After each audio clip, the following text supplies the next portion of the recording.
Hi, I'm Dudley of Nuance Leadership, and this is our first edition of Once Around the Balcony. What I want to talk about today is the cost of post-secondary education. A lot of people talk about this from the angle that it's an accessibility issue, and it 100% is. I want to take a look at it from a slightly different angle, though, and that's as an economic one. People are always moving in and out of our economy.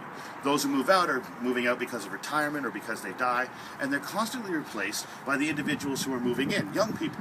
Now, a lot of the people who are moving into our economy are college and university graduates, and a large percentage of them are doing so with a student debt, about $25,000 on average.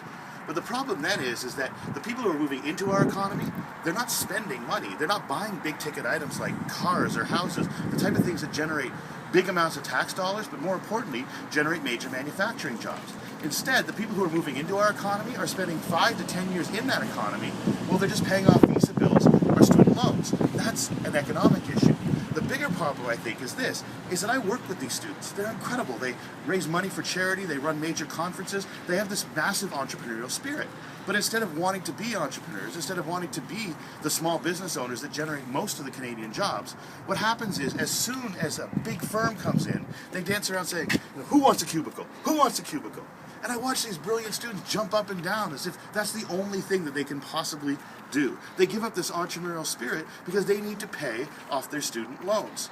Look, guys, the only difference between a cubicle and a cage is that a cubicle doesn't have a door that locks in a roof. You know why? Because you haven't earned it yet.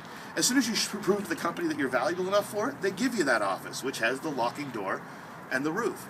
The only difference between most offices and zoos is that in a zoo, they never let the animals loose, expect them to feed themselves every night and come back the next morning. We're killing the entrepreneurial spirit in Canada. We're making people who should go out there and be creating small business and creating all the jobs that come with it, we're making them believe that they have to go and work for some big company somewhere. They've got to start working in an office. Why? Well, if you start a company with nothing and it doesn't work, you've got nothing.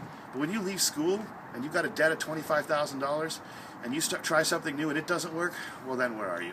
That's an economic issue, and that's something that we got to fix. But we're all the way around the balcony.